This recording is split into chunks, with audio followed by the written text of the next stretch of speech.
Season 2 of the Pat and JT podcast. Oh man, I'm here at last. The best time, always gonna be the best. Come on! Exclusively on the Hurrdat Media Network. There's one thing that everybody on Earth has, and that's a birthday. Every single person has a birthday that's here. That's a fact. Well, I guess it's not. Yeah, unless you're in your little conspiracy land and aliens don't have birthdays. And a purpose. And a purpose. Right. Everybody has, whether you think you do or you don't, you do have a birthday and you do have a purpose. A lot of people lose their purpose. It's more, but then they find it again. It's more generic than people think. Right. Just your find purpose is to come here and have experiences. Mm-hmm. We've talked about that. And that's right. pretty much across the board. So it's like, people are like, what am I supposed to do? My altruistic experience life. That's you came here and I heard the best saying. Somebody said something about they were talking about this, and it's come up like 2 times in the last week. People that are constantly waiting for something or watching for something to happen, and they're missing what's going on around them right now. And so if you're living in fear of something happening to you, you're constantly looking over your shoulder. So what happens is you run right into it because you weren't watching where you were going. Kind of that kind of thing of living in the moment, as opposed to you're going to attract it either way. Worrying about what's coming, worrying about it, or worrying about what's coming from behind. Like somebody's going to come to get you that something happened. And neither of those is being present. So like there you go. You either have depression from worrying about things that have already happened, or you're worrying about things that haven't happened and you're creating anxiety. Yeah. And the only way to beat either of those is to become incredibly heart-centered and present. Right. There you go. That's how you. And that's why you're here every other week. That's why I like to be here. That's right. We love this. So I was going to throw out here real quick that I wanted to see if we could do a celebrity reading, so to speak, because Alec Baldwin has been in the news so much this last few days. And I gave you his birthday, April 3rd, 1958. So he's 63. And just a little update on what happened. And you hadn't heard all the details on this, and God bless you, because you're living your best life. She's heart-centered, and we are internet and Twitter-centered. Oh my God. There's a difference. I just love this because I love your existence that Alec Baldwin isn't in it. I just think that's beautiful. Yeah. But he was on the set of a movie in New Mexico, and they were shooting a scene or getting ready to shoot a scene.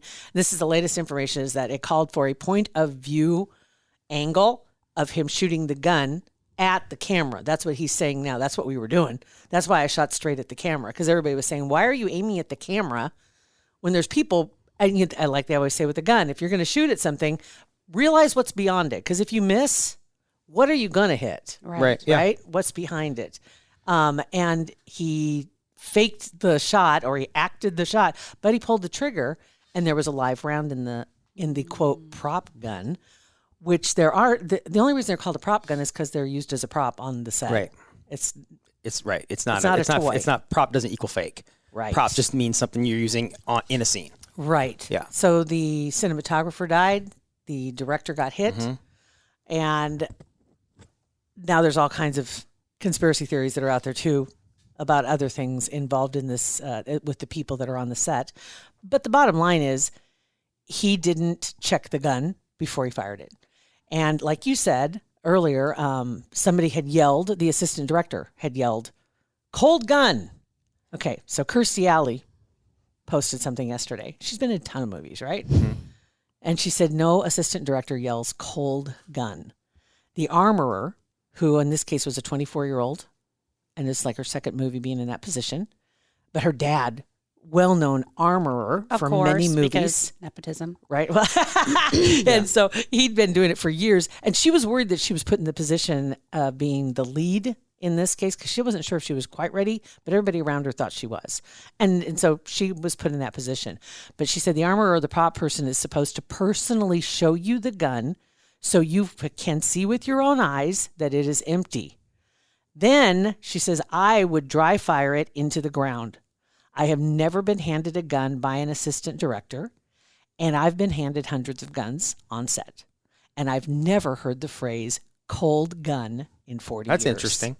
That's very interesting. The cold gun thing's very interesting. I'd never heard that term. You know, before. they're just passing the buck, right? Like everybody's trying to get out of the line of fire. Yeah. On this. Well, this assistant Exactly. director is in trouble anyway. He got fired from a set ultimately- earlier in the year for weapons issues. So this guy doesn't run a very tight Right. ship when it comes to This was sets. a low budget film also, so they were watching their money and they'd cut some corners when it came to safety. And a bunch of people had walked off the set the day before, and a bunch of non-union people had taken their place. And so, the cinematographer, she agreed with the people who walked off, but she decided to stay on set because she wanted to try to improve conditions that were That's there. so bad, so sad. Which is so sad. Yeah, so bad. So that's kind of where things are right now. And Alec Baldwin is the one that fired the gun. And so devastating. I mean, you're right. Regardless of what you think about him, which I think he's just a hothead. And he's gone after so many people in the most rash way, either in person or online. He's very opinionated. And I mean, you remember that whole scenario with his daughter, Ireland. Wasn't it with Ireland? I think it was. Yeah, him basing her the in him voicemails of him screaming at her and calling her a little pig. Yeah, it was awful. I forgot about that until you guys brought it up.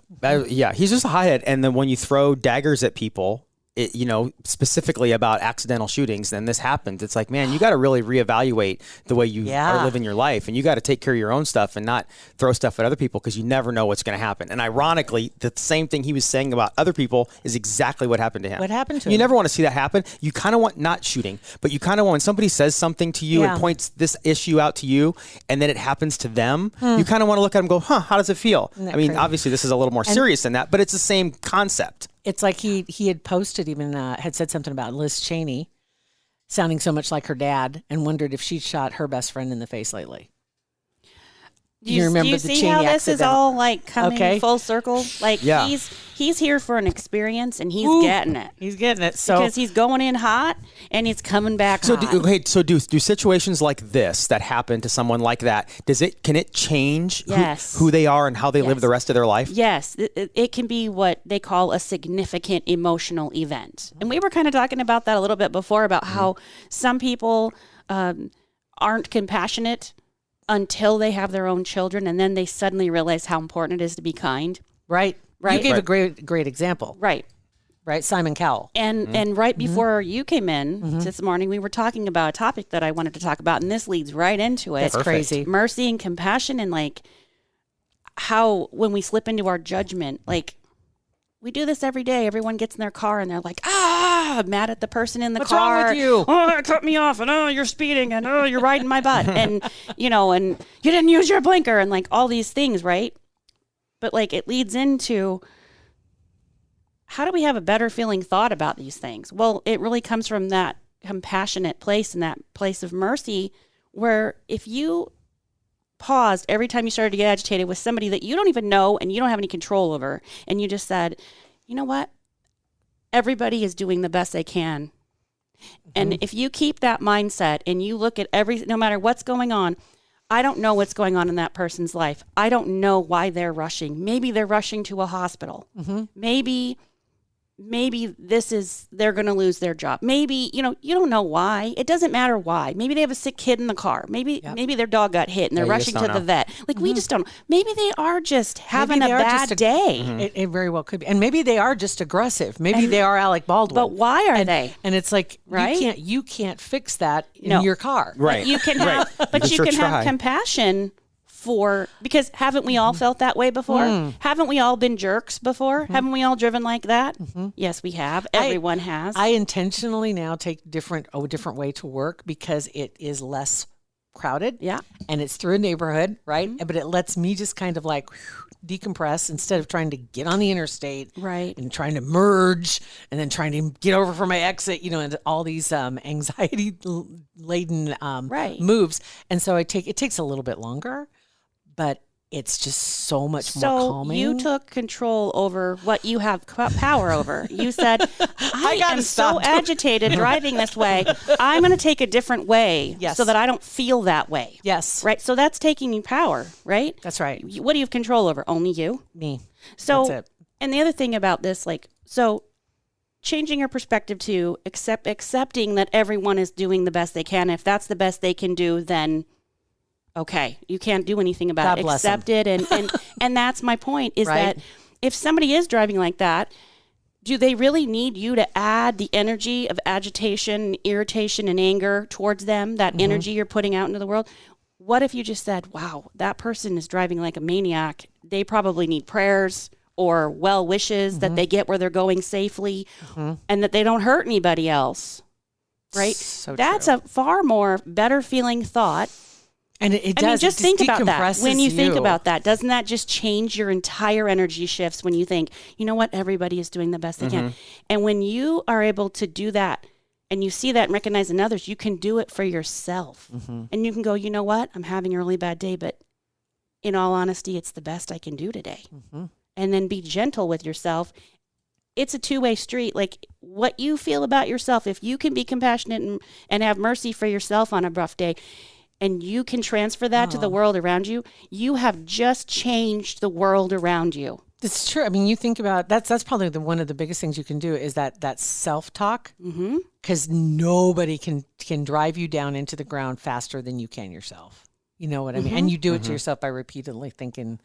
And here's the other thing, Angry thoughts. the other angle to that is that what another person is doing, especially someone who doesn't even know you exist, it's not about you. They aren't personally trying to tick you off. Right. And they're not out there going, I'm going to cut this person off and then drive really slow. Oh, I know they think that sometimes. And then I'm going to change lanes because I didn't even need to be in front of them. Right. And I made them go really super slow. And I'm not going to signal it either. It's literally not. It's not about you. And even if that person, like, okay, say you're driving slow and somebody's angry at you and they whip around and cut you off and slam on their brakes. Do you know that still isn't about you? It's about them having a terrible day and playing the part of the victim and thinking that they need to hurt you for some reason. But what they're really doing is they just don't know how to express their fear, which is judgment, the need to control outside of themselves, and the need for approval. In some way, they're acting on their fear. Wow. And we don't want to exacerbate that. Right. Right. So if somebody does that to me, I'd be like, bless your heart. You keep on going as fast as you want to go. Just don't do it in front of me. please. Like, I just want to get where I'm going on all safe and stuff. And I hope you get there safe too. I'm just saying. You don't know me. I don't know you. I don't know what your day is. I don't know what's going on in your life. I don't know what's happened to you. I had a situation where I was dealing with a business and I needed business from a business for my business. And super nice person, had no idea what was going on in their life. They had recently suddenly become a widow and had to take over this huge business that they ran with their partner. Yeah. Wow. Can you imagine That's a lot. the void with kids? They have kids. They have this big old business with employees they're responsible for, and they have to take on a role that they weren't playing. Right. In addition to the role they were playing. I have nothing but compassion for that person. But 'Cause, I didn't know any of that. Right. That's the see what hard I mean? thing is to when you walk into a place, the other side of that is when somebody is going through something difficult and they're trying to do the best they can. Even if it's you yourself, you're going through something difficult, that you have to realize also they don't know what you're going through. And that's not their problem. And that's why it's not about you. Right? It's not And so personal. Both sides need to realize, that person may be reacting to the way you're acting, Right. but it's not their problem what you're going through. But then as the client or customer, So you don't know what the person have where a they're little coming from. mercy, have Yeah, a there little you go. compassion, have a little patience, but start with yourself. Because when you're that way with yourself, you can be more chill with other people. People call and they'll be like, they forgot their appointment or they have to cancel at the last minute. And I'll go, okay. And they're like, no, for real, I'm so sorry. And I go, it's absolutely okay.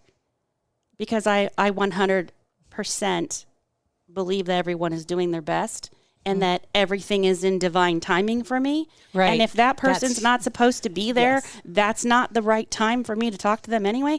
I'm okay. I'm 100% okay. You've with talked that. about that before, and I absolutely agree, because it is like just realizing if somebody cancels all of a sudden, or if something gets dropped in your lap all of a sudden, or Even if it was whatever even, it is, and here's the, that's okay. and it's not our job to judge other people. So even if that person was dishonest with me about why they're not coming, It doesn't matter to me. It's not, if their life's disorganized and that's the best they can do today because they're disorganized, then that's just who they are, and it's okay. They probably still really needed to see me because of that, but That's a whole different because issue. I could probably help them with that Right? issue. But I mean, everything is going to happen what's supposed to. So with Alex, right? Yeah. So we always want to choose.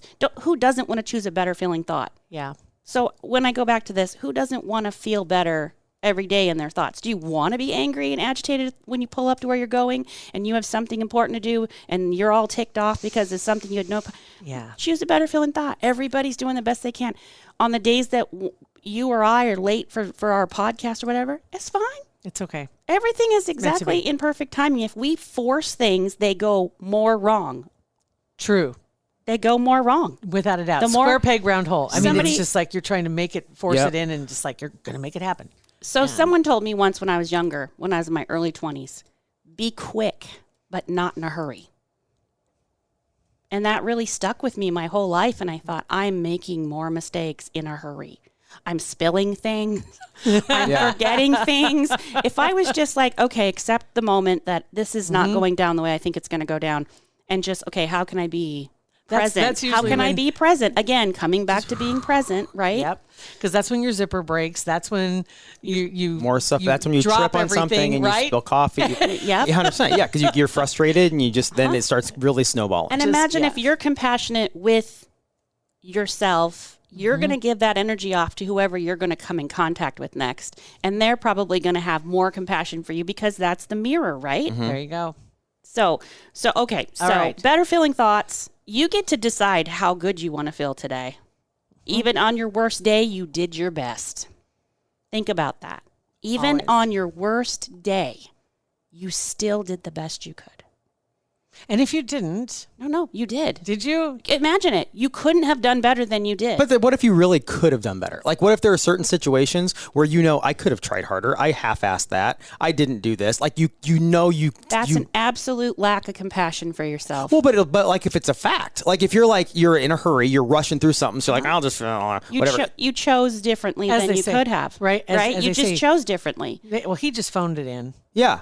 If somebody says that, did they just phone it in, or were they distracted by something else that was more important, Not present. Mm. in that moment?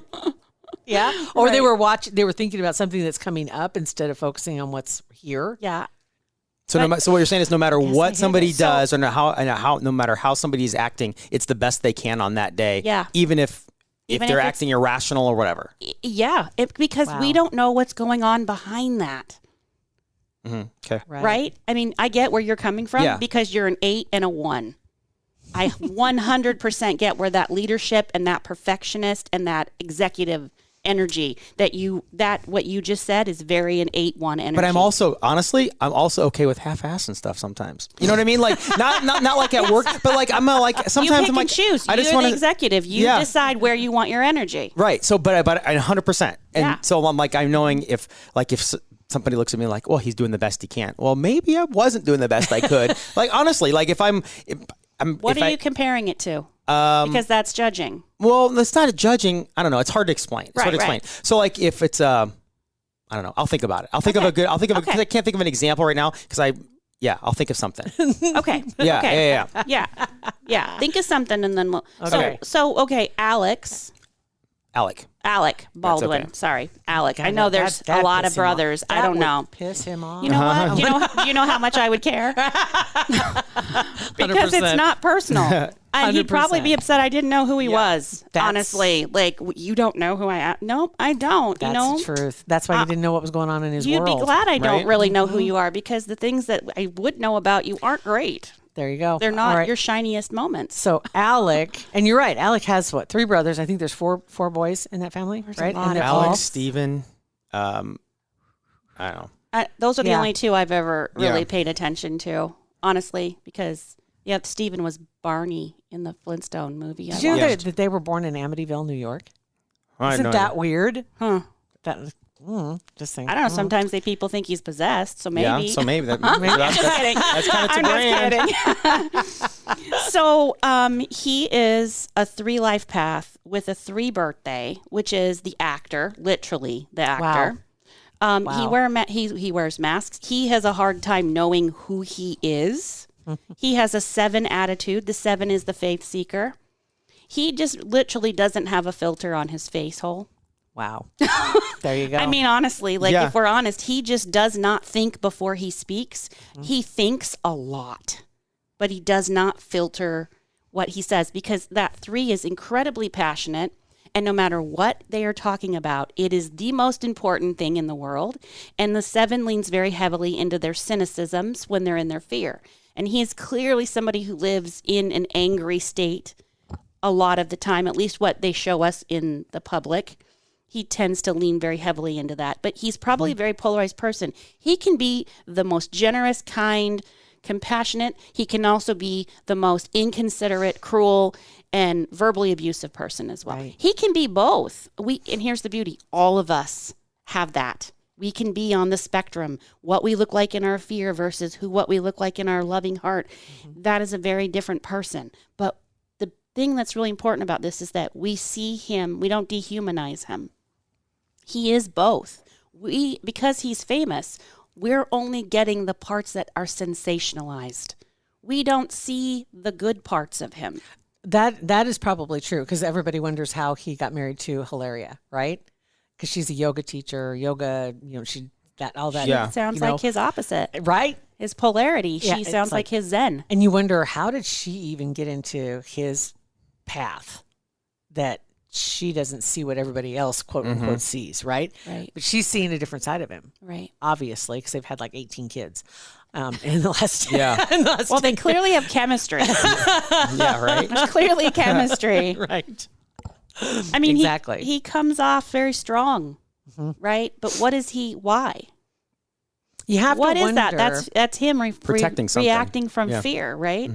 So I'm looking here at. He keeps people away from him when Yeah. he does that. He Yeah. keeps people at arm's length. He scares people away from him. But what's funny is that it gets him more attention. Right. So it gets him more attention, so more people are paying attention to him.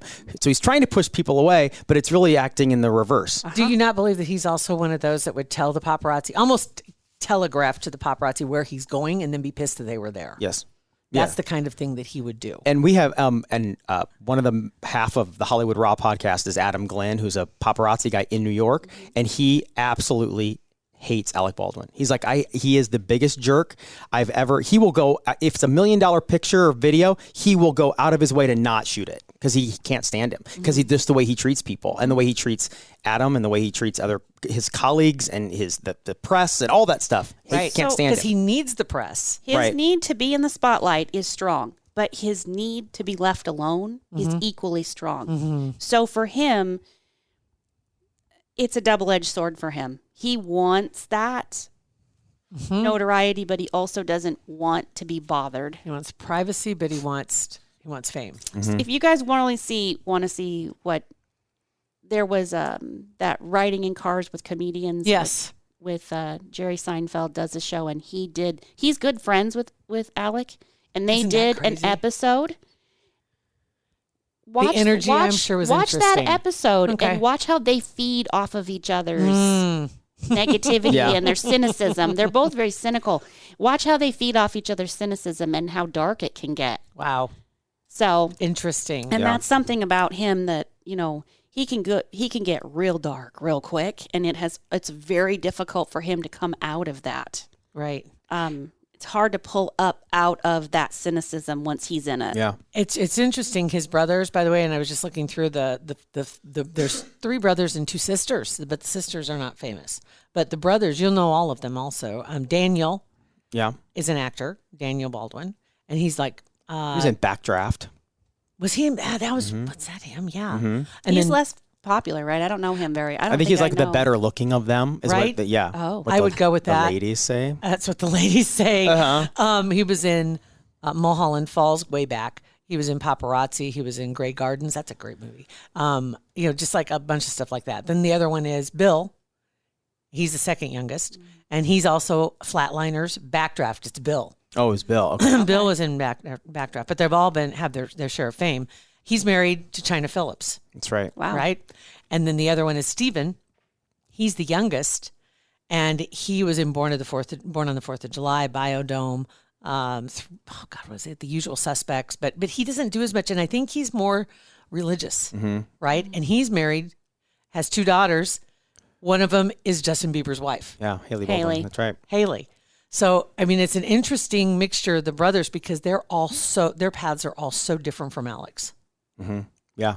They don't need that. They don't need. Oh, if we had time, I would have done all the brothers, and I could explain why each one is where connections are. Yeah, and how they interact or don't interact with each other. You know what? We might plan that for the next time you're in. We always say that. I know. But there's just so many things to get to. and I'm thinking this will still be in the news. Oh yeah, at that point because they're still trying to unwrap this whole thing and figure out what exactly. Like you said, everybody is trying to pass the buck and shift. Like, oh, I wasn't over there. That person was doing that, and this was over here, and that was this person. Who's responsible for what? But he ultimately is in a bad situation because he was the producer of the movie, so ultimately responsible.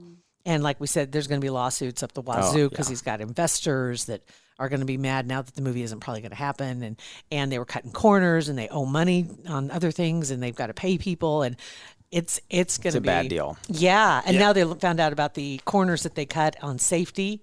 And that's going to bring a whole nother investigation, probably. Yeah, that's a lot. That's a lot of energy. So the year that Alec is going into is all about security.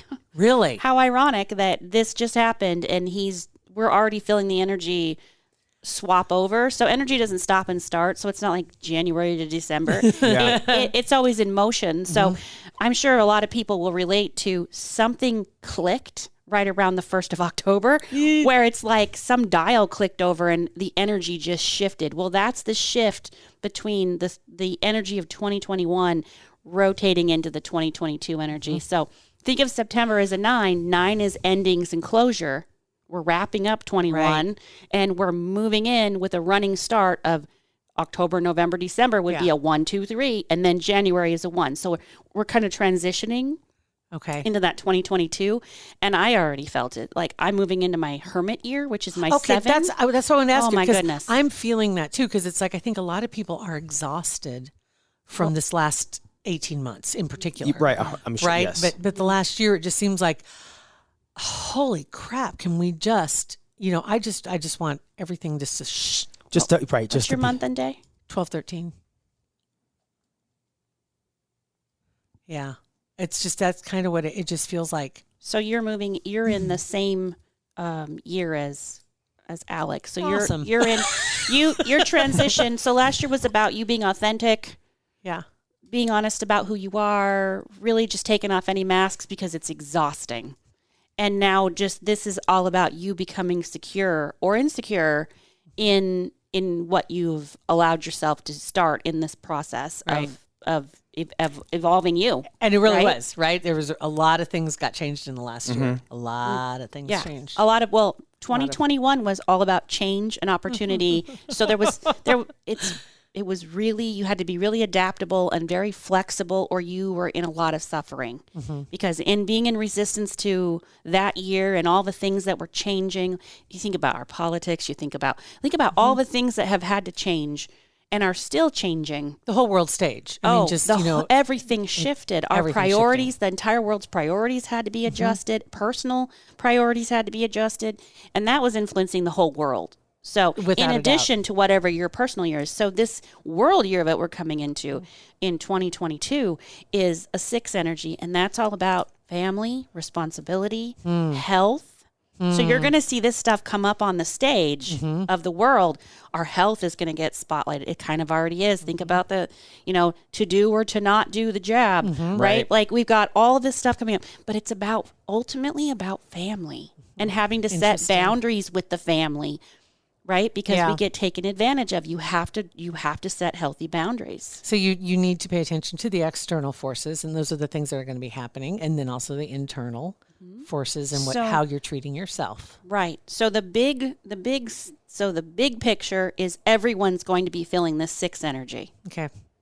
See, just knowing that when you go into your day, it's like everybody's feeling it. Right. You know, it's like, okay. It's not just me. It's not just that person. Right. Yeah. Well, that's going to be the world stage that we're going to see this stuff going on. Like, mother energy, father energy, respect, loyalty. All these things are going to come up as part of this family energy that's coming up in this 6 year. Interesting. Yeah. So, and then your own personal, right? So for you, it's that 4 energy. So security. Wow. So in a 6 year, there's people pass away, people are born. Like there's a lot of birth and renewal that happens in a 6 too. Getting married, getting divorced. So on the big scene, on the big picture, you're going to see maybe relationships change in the big picture between countries. Yeah. Right. Again, this illness and the stuff that's going on, people are going to get well, people are going to get sick. Not that doesn't exist all the time. It's just going to be spotlighted this coming year. 100%.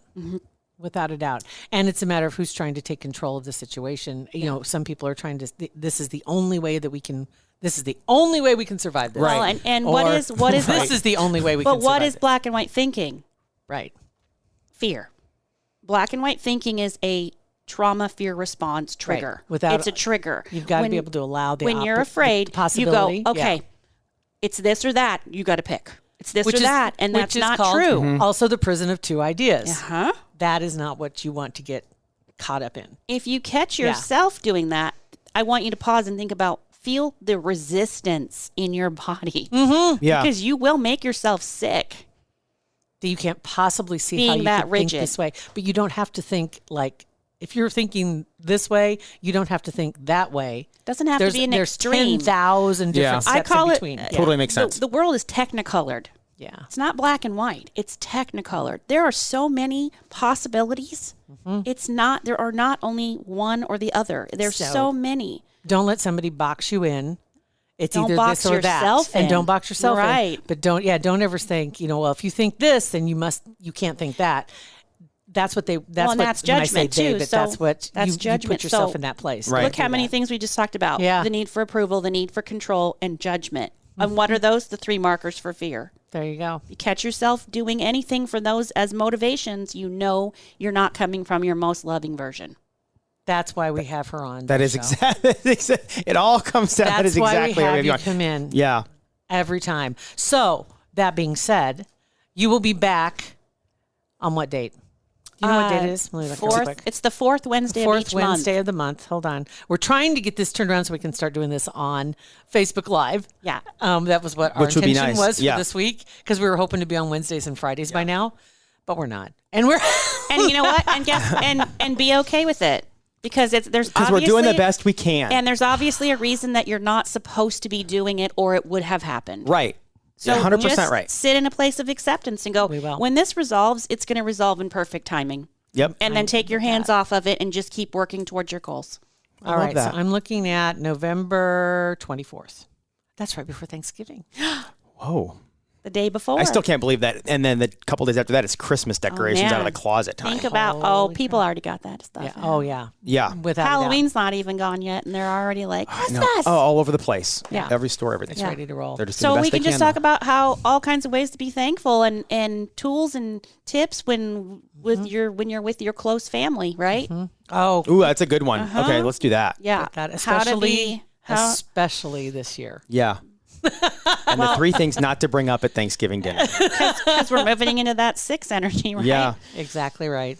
Dana, thank you so much. Absolutely. Love it. It's like an emotional cleansing today. There you go. Where do they find you? You can contact me directly at 402-960-0624. Sweet. You're awesome. And you can contact us, 402-403-9478. Shoot us your birthday. We'll try to print everything off and remember where I put the printings. Because every time you come in, you're like, "Where's that put?" And Joel's like, "I put it on your desk." I'm like, "I don't." But I'm doing the best I can. You did the best you could, and Yes. obviously we needed to talk about Yes. different things Right? today. I love that. How I you know that's going to reframe be your new mantra. I did the best I could. New mantra. Yep. I did the best I could. Did the best I could. Dana said. Thanks, Dana. Pat and JT Podcast, a Hurrdat Media Production.